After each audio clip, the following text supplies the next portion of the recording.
Ora, bom dia mais uma vez, meus amigos. Eu já não ia fazer mais vídeos, mas pediram-me. Eu só gosto de fazer 2 vídeos no máximo por dia, não é? Não estou para ficar seco. As pessoas também não merecem, mas enfim. Pelos a porcos. Peço imensa desculpa, não se pode falar assim do povo, que é muito sensível. Então, pediram para falar e eu, pronto, está bem. Pronto. Que é a atualidade do dia. A altercação entre o seu primeiro-ministro e a gorda. Não se pode falar assim da gorda. É uma gorda rafeira mal comida. Puta da mulher. Peço imensa desculpa, não se pode falar assim. Eu não sou educado com o povo. O povo são feios, porcos e maus, e hoje em dia doentes psicóticos e criminosos na generalidade, não é? Por isso acham que têm liberdade, podem fazer o que querem. Eu dou-vos a liberdade. Dou-vos a liberdade como é pinta. Então, houve uma senhora que insultou o seu primeiro-ministro em plena televisão. Começou a gritar com ele. O seu primeiro-ministro, com a classe que lhe é característica, perguntou se havia ajuda do governo. O governo não tem que ajudar nada nem ninguém. Puta que os pariu. Os senhores só têm que trabalhar. As únicas pessoas que devem ter prestações sociais do Estado são os reformados. Nem subsídio de desemprego, nem subsídios nem rendimento mínimo de inserção, nem subsídios de qualquer índole social. Podem ter deficiências físicas, podem ter deficiências psicológicas. Puta que os pariu. Tem que se adaptar à vida e acabou. É darwinismo, um dos maiores génios da humanidade. Adaptam-se ao meio ou não se adaptam. Num reino animal, estão coxos, morrem. É vida. Estou cheio de pena, vou chorar toda a noite. Pelo amor de Deus, já estou farto desta merda até aos olhos. Mas que mania de acharem que o governo tem que vos ajudar. Nem os comunistas fazem isso, pá. Vão lá à China ver se ajudam alguma coisa. Ajudam-me para os campos de trabalho com uma pinta que até abrem os olhos. Por isso, não tem que ajudar coisa nenhuma. A única coisa que o governo não é ajudar, que tem que pagar é as prestações sociais dos reformados, porque os reformados descontaram a vida toda para terem a sua reformazinha. E bem, eu sou contra o subsídio de desemprego, sou contra o rendimento mínimo, como é evidente, o subsídio rendimento social de inserção, não é? Tudo pessoal, Paulo Poderoso e Ferro Rodrigues e companhia, é essa gente, Guterres e companhia, esses borregos do costume, os totós primeira apanha, olho dos desinflamados e borregos mores, mas enfim. Eu não sou apologista que o Estado deva ajudar absolutamente nada, quem quer que seja entre os países ricos, vê-se muito isso, trabalha os outros meninos cães, para as putas que têm 4 filhos de 4 pais diferentes, estarem a receber e a mamar do Estado a vida toda. E as criancinhas com insuficiências, isto, aquilo e aquilo outro. Pois puder, filha, até desarrata completamente escavacada, mas não se pode dizer assim, não é? Se pode falar, porque senão, como ele fala da mãe das gêmeas, isto e aquilo outro, claro. As mães estão todas escavacadas, depois ficam surpreendidos que as crianças saiam isto, aquilo e aquilo outro. Como é evidente, é genético da mãe, é evidente, mas quem é que dá a luz? É o pai? Parece que sim, que agora os pais também podem dar a luz. Pois, exato, desculpem lá, não tenho estudos para isso. Por isso, estou farto até aos olhos desta coisa de o povo achar que o Estado tem que ajudar. O Estado não tem que ajudar absolutamente nada. Os senhores só têm que trabalhar. Se não trabalham, vão para sem abrigo. E acabou. Aliás, eu quando estudei as psicoterapias breves, estavam lá umas mal comidas que me diziam que trabalhavam com o sem-abrigo. Não, é uma escolha. As pessoas podem viver na rua como escolha filosófica. E eu disse logo, minha amiga, não insultes a filosofia, não leves a mal. Não, desculpa lá, és doutorado em filosofia, não és, pois não? Não sou, és licenciado em filosofia. Não, és mestre em filosofia. Não, então não sabes merda desta merda, vai que caralho. Peço imensa desculpa, não se pode falar assim, mas por acaso mandei mesmo para o galho. Mandei mesmo para o galho. Em plena aula. Foi nessa formação de psicoterapias breves que os docentes me convidaram para dar aulas do Ricard, porque a psicoterapia breve, o método que eles utilizam, o método clínico que utilizam do Ricard, e o Ricard, como é sabido, aplica a psicanálise à fenomenologia, mas como sabem, as redes sociais é que me vêm ensinar a mim o que é psicanálise de curta duração ou de longa duração, só para saber. Quer dizer, é tão psicótico o raciocínio, cada vez que eu me lembro, só me posso rir, não é? Que hoje em dia já posso dizer tudo o que quero, não é? E então, rio-me, não é? Rio-me, é uma tragicomédia, estou-me a rir, para depois, bem, um dia conto-vos, os planos de atividades nos próximos 25 anos. Não, por já, isto, por enquanto, deixa-me saborear as minhas incolubrações.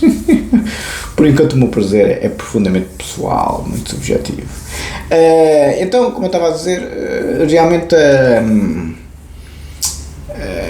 há esta escolha filosófica, ao que parece, não é? de pessoas que querem ser sem abrigo, e é isto que é o mundo de hoje.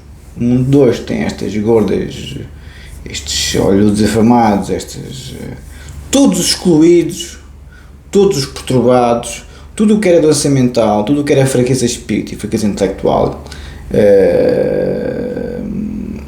no passado do século XX, agora são eles que mandam, são eles que querem ajuda do Estado para tudo. A inteligência e a adaptação ao meio, a origem das espécies do nosso amigo Darwin, 1859, é a seleção do mais apto. Os senhores ou se adaptam ao meio que vivem ou não se adaptam. Não têm competências físicas ou intelectuais, morrem, fazem cá falta nenhuma. Não precisamos de parasitas da sociedade, não precisamos de merdas que não fazem um corno na vida, a não ser coçar a micose e a jogar Playstation com uma mão que supostamente funciona. Está a ser muito duro. É apologista da eugenia. Não sou apologista da eugenia, acho que é demasiado. O primo do Galton, do meu irmão, que era aquilo, do Dino, o Galton, Francis Galton, pai da estatística da eugenia, acho que era um bocado exagerado. A depuração da espécie era o que o Sr. Adolfo queria. Não acho que seja uma espécie superior, que não se deve promover a procura de uma espécie superior. Deve-se promover o que há, não é o que deve ser. O Kant nunca concordaria com essas parvoíces, não é? O que o Kant concordaria seria com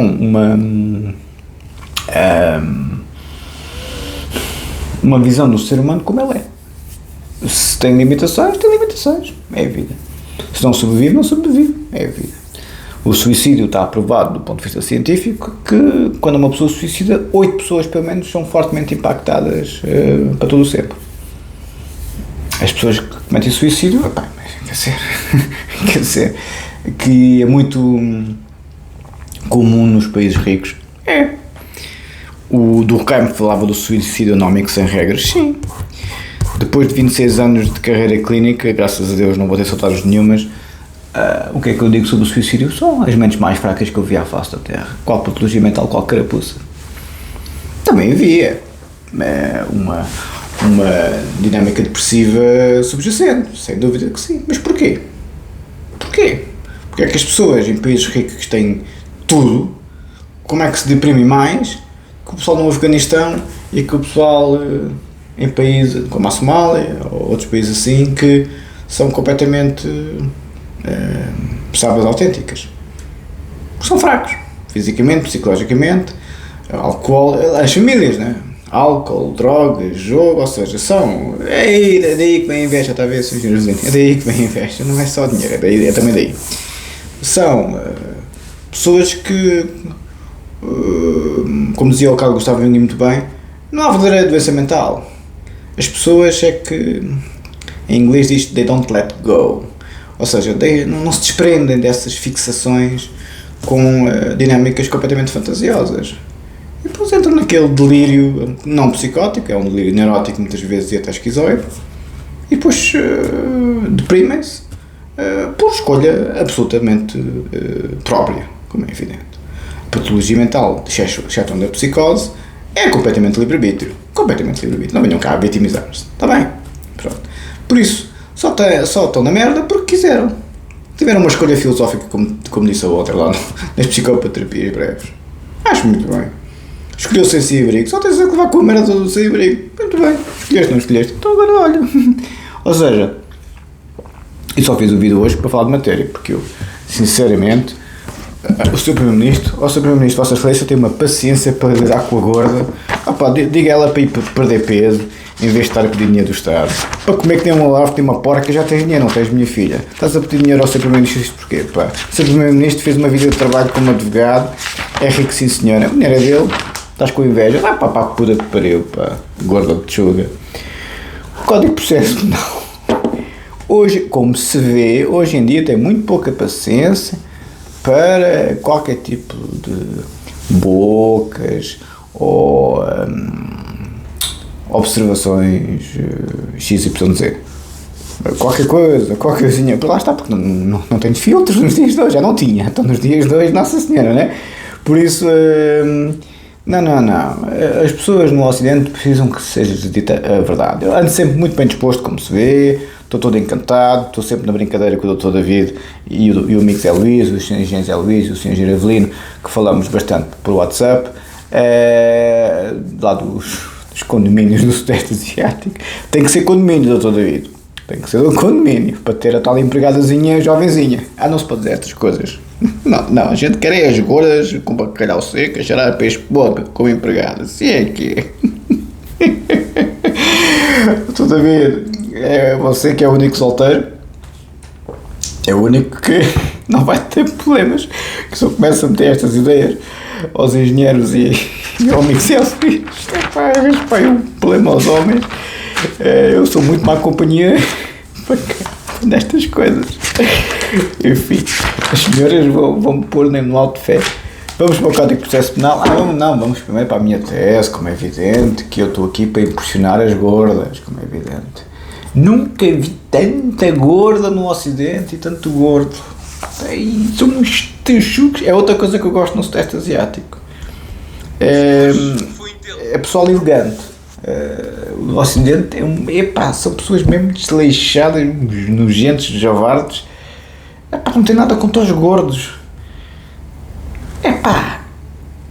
Mas não é bonito. O belo é o bem, não é? A paideia, Aristóteles, Platão, todos dizem o mesmo, até o Wittgenstein, estética é ética. Quer dizer, os senhores são completamente contra os pressupostos filosóficos dos maiores génios da humanidade. Está a ser mauzinho. Não, eu penso como os maiores génios da humanidade e como o meu amigo, confrade Alexandre, e sou eu o Alexandre II, supostamente, quem dera. Sei quem é, não fui eu que disse, não, foi a Maria. Maria que me chamou Alexandre II, não fui eu. Bom, vamos para a minha tese. Tínhamos tese de doutoramento em Direito Penal, como sabem, a versão em português é que eu mais gosto. Tínhamos ficado na nota 561, eu acabei a citação, a frase. Dr. David, já vamos na página 231. Não faço mais nenhum vídeo hoje, não me peçam mais nada, se fizer favor, nem por WhatsApp, nem por e-mail, eu fico seco. Ando bem disposto, sim senhor, tenho mais tempo, não sou o vosso criado, pelo amor de Deus. No fato se podendo, por isso, nessa perspectiva, medir a intensidade de uma culpa referida a um concreto tipo de ilícito, do mesmo passo permitido, como já se referira, através da mesma ter em consideração os elementos objetivos e subjetivos do tipo de ilícito. Figueiredo Dias, a propósito da procura de uma resposta cabal aos novos problemas da doutrina do crime, dá como exemplo, no que concerne ao nosso tema, e o nosso tema é em incognoscibilidade da culpa jurídico-penal do agente como si, na dogmática do direito penal. O Dr. David, que muito bem viu que o si nos filósofos é uma coisa muito complexa, o Heidegger, o Wittgenstein e o Sartre estão sempre nisso, o para si, o em si e por aí adiante. No caso do Sartre, Jean-Paul Sartre, eu gosto muito da escrita de Jean-Paul Sartre. É talvez o meu filósofo favorito a escrever, e vão ver quando nós o lermos. O Kant a gente leu e aquilo é tão duro. O Wittgenstein é a mesma coisa, o Heidegger é a mesma coisa, mas o Sartre, que está praticamente ao mesmo nível, é muito complexo, mas muito bonito de se ler. O Sartre não é para a ideia, não é tão simples, não é? Mas é uma linguagem muito complexa, de uma forma literariamente brilhante. Por isso é que foi para o Prémio Nobel de Literatura, o Sartre, os outros não foram. Nem o Freud, que escrevia muito bem, e o Freud só aceitou escrever o Prémio Goethe de Literatura, mas o Freud escrevia de forma mais simples, como já viram também nas lives. Ele tentava mesmo escrever para o povo. O Sartre não escrevia para o povo, o Sartre escrevia para os pares, mas como era tão bom do ponto de vista literário, e também era homem de literatura, a Náusea e outros escritos são escritos literários extraordinários. Ele era superior ao Camus, seu grande confrade, que obviamente o grande homem do existencialismo. O Sartre é o pai do existencialismo, verdadeiramente, porque o existencialismo começa com o que recorda o existencialismo cristão: o estado estético, ético e religioso. Dom Juan, o símbolo do estado estético; Sócrates, o símbolo do estado ético, Sócrates filósofo, claro, e Abraão, o símbolo do estado religioso. Em que registro é que eu estou? Um misto. Mas entre o estético e o ético, como sempre tive entre Kant e Freud, toda a vida, prazer e conhecimento, sempre tive. Estético e ético, Dom Juan e Sócrates durante o dia, Dom Juan durante a noite. Sim, eu sou existencialista 90%. A divisa alemã, como diz o professor Figueiredo, a existência alemã. Eu sou a existência... não sou bem o existencialismo do Sartre, do Camus e do Kierkegaard, a não ser do ponto de vista teórico. Sou mais um existencialista psicanalítico, no sentido da escola de relações de objeto. Ou seja, sou um bocadinho mais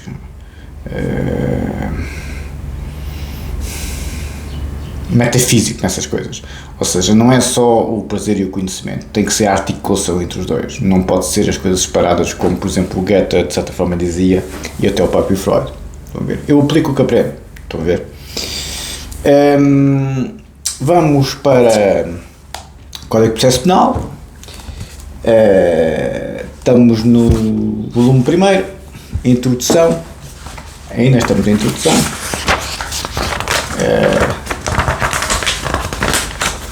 Deixa eu ver. Não, já estamos no corpo do texto. Já estamos no Decreto-Lei 7887 de 7 de Fevereiro. O Código de Processo Penal português é por completo autoria do professor Figueiredo Dias, como sabem. Despeciando, não foi por último, a influência que irradia de um foro com o prestígio moral e cultural do Conselho da Europa, ao qual o nosso país se orgulha de pertencer. Recorde-se, a propósito, que inúmeros temas do processo penal, com destaque, verbo e graça, para os problemas da previsão preventiva, das garantias e direitos dos arguidos, dos processos acelerados e simplificados, da posição jurídico-processual da vítima, do sentido e âmbito da aplicação do princípio da oportunidade, têm constituído objeto de reuniões científicas sob o seu patrocínio e, não raro, de recomendações ou deliberações dos órgãos competentes. Ficamos aqui. Eu estou-vos a ler muito pouco a pouco, para vocês terem uma ideia dos nomes, dos autores, dos livros. Isto vai demorar anos a ler, não é? Se eu vou andar por aqui anos. Não sei. Tenho que me entender com alguma coisa, não é? Mas para as pessoas irem vendo, conhecendo os nomes dos autores. Não conhecem, como é evidente, não podem um bocado dizer que conhecem porque não conhecem. Podem ter ouvido um ou outro de vez em quando, não são as vossas áreas. E mesmo quem é estas áreas, quer dizer, conheço muito bem profissionais liberais. Eles vão falar com um advogado. Eu uma vez para o meu irmão. Conheço o Augusto Silva Dias? Conheço o Roxine, mais ou menos. Já chega. Disse logo, já chega, não começo com os teus amigos todos. E teve anos e anos na judiciária e anos como advogado de direito penal. Só os académicos é que vão mesmo ao fundo da questão dos autores. A maior parte do pessoal tem uma noção muito vaga dos autores, como é evidente, não é? Até porque o pessoal não gosta de estudar. Pois, como eu os compreendo, é duro, não é? Como dizia uma namorada minha, não podemos ser todos autores. Pois não. Por isso é que uns chegam aos R8 e outros não chegam. É a vida. O fluxo do processo penal passa a ser o processo preparatório. Isto já é o volume 2 do Código de Processo Penal, capítulo 1 da notícia do crime, nota prévia ao artigo 241. O fluxo do processo penal passa a ser o processo preparatório, de tal modo que a doutrina fala de um princípio de reforma global centrado no processo investigatório. O juiz de instrução transforma-se de um verdadeiro bastião defensor do princípio constitucional da proporcionalidade. O esforço dos direitos de participação do arguido e do seu defensor no processo preparatório resulta de uma rigorosa definição do estatuto processual do arguido, do seu modo de aquisição e do sancionamento da omissão ou violação das formalidades da constituição do suspeito como arguido, não chega, contudo, a transformar-se na exigência de uma audiência pré-final, Vorschusszüger, confiando-se tão somente ao Ministério Público a faculdade de o interrogar, somente ao Ministério Público, a faculdade de o interrogar e de lhe dar a conhecer o conteúdo dos elementos de prova na pendência do inquérito, quando fosse conveniente, ao esclarecimento da verdade, mas garantindo-se o acesso do arguido às declarações por si prestadas, a requerimentos por si apresentados e a diligências de prova ou incidentes a que pudesse ou que devesse intervir. Código de Processo Penal e Código... Vamos ler a letra da lei, só um bocadinho. E estamos na nota 13 do Código de Processo Penal, artigo 340. O artigo 340 da capítulo 3 da produção de prova, 340 princípios gerais. E o artigo nota 3 é: considerando agora o plano epistemológico e não já estritamente normativo, o critério fundamental de admissibilidade, que é o da relevância da prova, número 4, a linha B, a relevância da prova correspondente à sua aptidão provatória, ou seja, à sua hipotética utilidade ou idoneidade para tornar um fato mais provável ou menos provável. Assim, CJCPP, Paulo Sá Mesquita, 4, artigo 340, parágrafo 41, e por isso os meios de prova são irrelevantes quando não sejam um tratado de descoberta de verdade, seja em abstrato pertinência, seja em concreto não superfluidade. E aqui é que está a questão, porque a questão que se coloca aqui, esta é a nota 13 do artigo 350 do Código de Processo Penal, a questão que se coloca no articulado da lei que os senhores têm que perceber é que as dinâmicas processuais são sempre complementares com o Código Penal, ou seja, uma coisa não se faz sem a outra, e por isso é que os senhores têm que ter em conta sempre que a lei é sempre transdisciplinar com outras áreas do saber. Obviamente que isto obedece a muito estudo e os senhores são um bocado burros, alguns, e não querem aprender, e como tal só têm é que merecer o tratamento da gorda, como o seu Primeiro-Ministro muito bem disse. Estamos conversados. Doutrina do professor Figueiredo Dias, Jorge de Figueiredo Dias, claro, Direito Penal, Parte Geral, Questões Fundamentais da Doutrina Geral do Crime.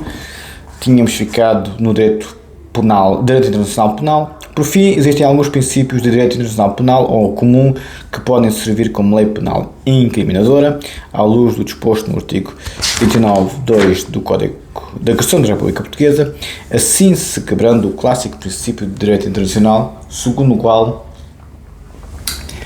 este só poderia conceder direitos e impor-se aos Estados e aos poderes políticos estaduais, não às pessoas ou aos cidadãos. A verdade, porém, é que em todos estes casos, tanto as normas como os princípios do direito internacional penal vigoram na ordem jurídica portuguesa, ao lado como os princípios do direito internacional penal vigoram na ordem jurídica portuguesa. Não há orgulhosamente sós. Isso são os fanáticos. Ao lado, ou mesmo acima das leis ordinárias, não por si mesmos, mas em último termo, mesmo em face de uma teoria como a da adoção, segundo o qual o direito internacional não se transforma em direito interno por força da credencial constante do artigo 8 da Constituição da República Portuguesa. Diz o professor Canetírio, professor Vital Moreira, artigo 8, à Constituição Portuguesa, anotação 2. Mas obviamente, como Vital Moreira é socialista, é tudo errado, como é evidente, a gente sabe que a extrema-direita, tudo o que é socialista está errado, tudo o que é comunista está errado. A Joana Amaral Dias, que por acaso me surpreendeu no outro dia a dizer que tinha coisas dos comunas e que tinha as coisas da extrema-direita que gostava, e eu disse, olha, afinal já está a abrir a pestana. Obviamente que na política não há cá preto e branco, os comunas fizeram coisas boas também, os socialistas também, e a extrema-direita, por mais que pareça, também. Por isso, os senhores são fanáticos, ficam com a gorda, que o seu Primeiro-Ministro e outros afins, obviamente que são capazes de ter um bocadinho mais de conhecimento destas coisas do que agora a histérica que está ali a pedir ajuda, e pede ajuda como? Aos berros com o Primeiro-Ministro em funções, além de gorda é estúpida. Artigo... Código Penal, vamos para... tínhamos ficado no artigo 243, depois já agora, há bocado só vos disse. Depois o artigo 253, só para concluir, no artigo 253 temos tortura e outros tratamentos cruéis, desagradantes e ou desumanos. Quem tende por função prevenção, perseguição, investigação ou conhecimento de infrações, perseguição, não é? Infrações, veja bem, está no artigo 253 de tortura, perseguição, não é? De infrações criminais contra ordenacionais ou disciplinares, a execução de sanções da mesma natureza ou a proteção, guarda ou vigilância de pessoa detida ou presa, a torturar ou tratar de forma cruel, degradante ou desumana para obter dela ou de outra pessoa confissão, ou de outra pessoa confissão, perseguir para que as outras pessoas digam coisas que não podem dizer. Estão a ver? Confissão, depoimento, declaração é informação. Perseguem as pessoas para terem informação. Está no artigo 243 de tortura. E esta, hein? B. Castigar pelo ato cometido ou supostamente cometido por ela ou por outra pessoa. Ou C. Intimidar ou para intimidar outra pessoa. Intimidar outra pessoa, não é? Está no artigo sobre tortura. Atenção, não é? E a castigar por ato supostamente cometido por outra pessoa. Está no artigo 243 sobre tortura. Temos aqui mais um. É punido com pena de prisão de 1 a 5 anos se a pena mais grave lhe não couber por força de outra disposição legal. A denúncia caluniosa de 8 a 12 é mais grave que a tortura do ponto de vista do Código Penal. E esta, hein? Na mesma pena incorre quem, por sua iniciativa ou por ordem superior, usurpar a função referida no número anterior para praticar qualquer dos atos aí descritos. Considera-se tortura, tratamento. Esta é importante, hein? Considera-se tortura, número 3, considera-se tortura, tratamento cruel, degradante ou desumano, o ato que consiste em infligir sofrimento físico ou psicológico agudo, cansaço físico ou psicológico grave, ou no emprego de produtos químicos, drogas ou outros meios. Estão a ver? Antes a perseguir as pessoas. Cansaço físico ou psicológico grave, sofrimento físico, neste caso psicológico agudo. Está no artigo da tortura, artigo 243 do Código Penal. Vejam bem,